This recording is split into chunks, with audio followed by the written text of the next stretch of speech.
Um governo para todos. É o que o capixaba quer para o Espírito Santo e para o Palácio Anchieta. Chega de corrupção, violência, de pessoas passando fome. Para transformar o Estado, nós precisamos da economia forte e do povo valorizado, com comida na mesa. Precisamos de atendimento qualificado e humanizado nos hospitais, do agricultor produzindo com a estrutura. Precisamos de um Estado sem violência. Para acabar com os fantasmas do Palácio Anchieta, nós chamamos agora ele, Carlos Manato, futuro governador do Espírito Santo. O Homem do Palácio Abandonado. Escute agora a história de quem vai acabar com os fantasmas do Palácio Anchieta. Bom, pessoal, e para acabar com os fantasmas do Palácio Anchieta, está aqui Carlos Manato, futuro governador do estado do Espírito Santo. O número é 22. Carlos Manato, meu amigo Carlos Manato. Para acabar com os fantasmas do Palácio Anchieta, o senhor a todo momento esteve à disposição sempre dos capixabas, isso a gente sabe há muito tempo, né? Nunca fez politicagem. Agora, como é que o capixaba pediu que o senhor entrasse para a política? Em 2001, eu tive o primeiro chamado, né? O prefeito, então prefeito da Serra, que formou comigo, Sérgio Vidigal, me convidou para ser secretário na Serra, secretário de serviço. Eu tinha os meus negócios, as empresas, um médico bem sucedido, mas ali eu comecei a ver que eu podia fazer alguma coisa a mais para as pessoas, deixar um legado para a sociedade. Depois que o senhor foi secretário, o senhor sentiu que as pessoas, quando o senhor andava pelas ruas da Serra, eles pediam que o senhor viesse para a política de verdade, ter um mandato, alguma coisa? Eu fiquei 1 ano e 3 meses como secretário, né? Com 6 meses que eu era secretário, eu fiz um trabalho tão extraordinário, tão diferente. O dia que eu cheguei tarde para trabalhar, eu cheguei às 6 horas da manhã morando em Vitória, entendeu? Então eu era muito determinado, trabalhava muito, e isso aí as pessoas começaram a despertar para que eu entrasse na política. E começaram a me convencer que eu tinha que ser candidato. E conversa aqui, conversa ali, era para ser deputado estadual. Falei, olha, eu posso até ser, mas se Vidigal quiser, porque eu sou leal a ele. Mas aí falou, vamos formar um grupo sem nome? Aí nós começamos a formar um grupo para auxiliar Vidigal. Na hora que ele indicasse o nome, esse grupo estava todo com Vidigal.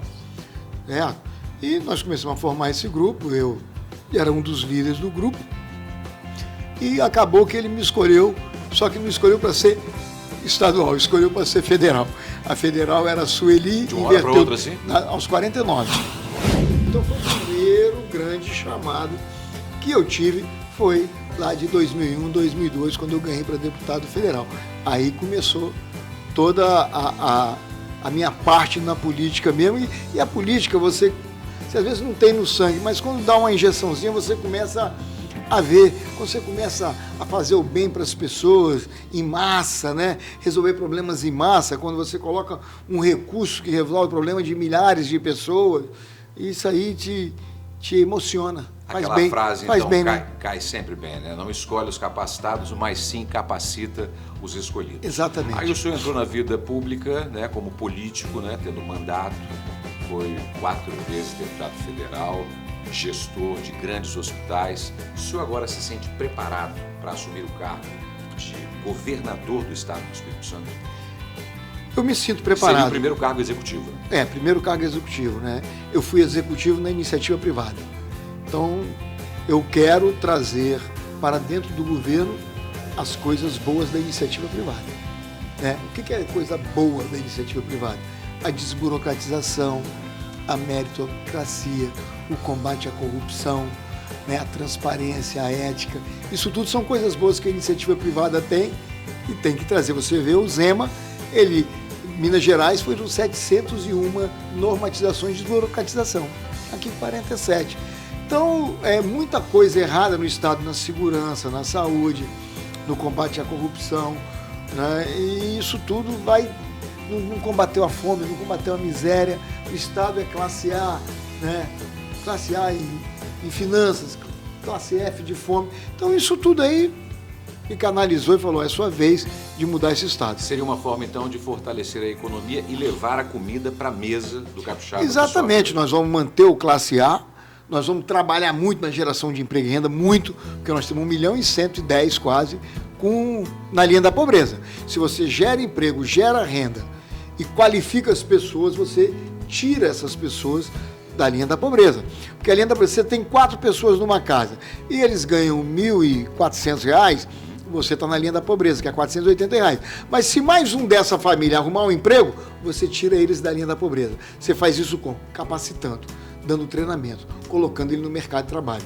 Aí você está... Então isso é o nosso olhar, é o primeiro foco. Mas tem um segundo foco, que é a miséria. Esse não tem jeito. É R$ 168 por pessoa. É R$ 600 para 4, 5 na família. Então esse aí o poder público tem que entrar, e nós vamos entrar junto com o governo federal, que são várias políticas. Uma delas é o Auxílio Brasil, é o Renda Brasil, né?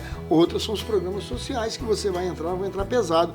Vamos mudar, vamos tirar dinheiro da comunicação e botar o dinheiro na Isso área não social. quer dizer que a comunicação não vai ter um investimento para a área da comunicação, né? Não, vai ter para a área da comunicação o dinheiro que precisa para a área da comunicação institucional. O que eu estou falando é aquelas mídias que não precisam ser. Eu te pergunto, o Detran precisa de 21 milhões para dizer que o Detran faz carteira de motorista, para dizer que emplaca carro? Então aí, é isso que eu estou falando. Você pega esses 21 milhões e bota na área social. As campanhas de vacinação, as campanhas educativas, essas têm que continuar. Você entendeu? Mas aquela política... O Banesp precisa de política, de dizer que é o melhor do Brasil? Não precisa. O dinheiro do Banesp pode ser usado na propaganda ou no incentivo à cultura, ao esporte, ao lazer, com as prefeituras. Não propaganda do Banesp, mas uma parceria em outras áreas. Então é um foco diferente. Olha, o senhor sabe, as pessoas sabem também, eu sou da comunicação, estou como deputado estadual agora, e eu ando muito pelo interior do estado, além, claro, da Grande Vitória. Eu tenho uma pergunta de um produtor rural. Ele precisa de uma estrutura para produzir melhor, precisa também de capacitação. O que o senhor vai fazer para melhorar a vida dos trabalhadores que são o motor da economia aqui no estado do Espírito Santo também? Da área rural? Da área rural. Primeira coisa, nós estamos... Aí o governo federal está querendo implementar a agricultura 4.0. Para você implementar a agricultura 4.0, você tem que botar internet no estado todo. Sem internet, certo? Sem as redes sociais, sem os equipamentos que eles precisam ser tocados através, né, de Wi-Fi, através das redes, você não consegue botar a agricultura 4.0. Porque chegar os computadores na máquina, você tem que ter a internet. Então nós temos que levar a internet. Segundo, nós temos que dar condições. A parte de financiamento, hoje o governo federal faz bem. Você pode ampliar. Mas nós precisamos também plantar água. Ou produzir água, como você queira. Plantar água, o nome plantar água ou produzir água é você pegar os rios, os córregozinhos pequenos, fazer as microbarragens, tá, para reter a água. Aí você chama de plantar água, você está fazendo a água que vai para o lençol freático, entendeu? Como é que faz isso? Você tem que dar para o produtor a planta, mas com a licença ambiental. Se der a planta sem licença ambiental, você deu um carro sem roda. Não vai para frente, não vai conseguir tirar. Então, se você der a planta, se você der o equipamento com a licença ambiental, o produtor entra só com óleo. Aí você começa a plantar água, a produzir a água que ele precisa para ampliar, certo? Segundo, você tem que botar a energia trifásica. Tem que chegar a energia trifásica, tem que chegar a energia solar. Tirar o ICMS, botar zero para as placas de energia solar. Os equipamentos hoje é tudo trifásico. Se você não botar, não resolve também. Certo? Então tem coisas que nós temos que pegar essas estradas e melhorar. Tirar todas as pontes de madeira e colocar ponte dupla, né? E de cimento. Você não pode esquecer que durante a pandemia, comércio foi fechado, empregos perdidos, e agora é a hora da gente dar o troco. Num primeiro momento, na pandemia, chegou uma coisa inédita, diferente, que ninguém conhecia, todo desconhecido terrestre no mundo todo, né? Chegou o vírus. Eu concordo que chegou uma coisa desconhecida, vamos ser um pouco radical nos primeiros 15, 20 dias. Então, 15 dias, tomar medidas mais incisivas, eu até concordei. Depois dos 15 dias, começaram já a aparecer as primeiras soluções. E com o evoluir, soluções que poderiam ser definitivas. Então, vários erros foram cometidos. Hoje, a gente vê nenhum país do mundo jogou tão pesado como o Espírito Santo fez em termos das crianças fora da escola. Isso foi um erro grande, tirar as crianças da escola. A Argentina foi o país mais radical, né? Botou todo mundo em casa durante o ano inteiro, passou de um ano e continua. Inflação 64%, né? Então aquele fica em casa e depois a gente resolve a economia, totalmente errado. Então o lockdown não precisava ser dessa forma. O Uber quebrou, o taxista quebrou, o pequeno comerciante quebrou, todo mundo desempregado, né? Fica em casa. Né? Mas eles aí nas festas, nas gandaias, tá tudo aí guardado. E essas pessoas agora querem chegar e pedir voto pro comércio como se nada tivesse acontecido. Não foi dessa forma. Erraram feio, entendeu? E a economia agora que está aquecendo porque o presidente Bolsonaro mudou tudo. Fez a coisa de acontecer diferente. Alguns líderes mundiais pediam para fechar tudo, né? Os 27 estados brasileiros, a maioria deles fecharam tudo. O senhor seria uma exceção dessa regra? Eu seria a primeira e única exceção, né? Porque a maioria foi lá. Eu seria totalmente exceção. Porque eu tinha conhecimento. Quando eu, no primeiro momento, concordei, eu fui, comecei a pesquisar, estudar e ver como é que era a literatura mundial, como é que estava indo.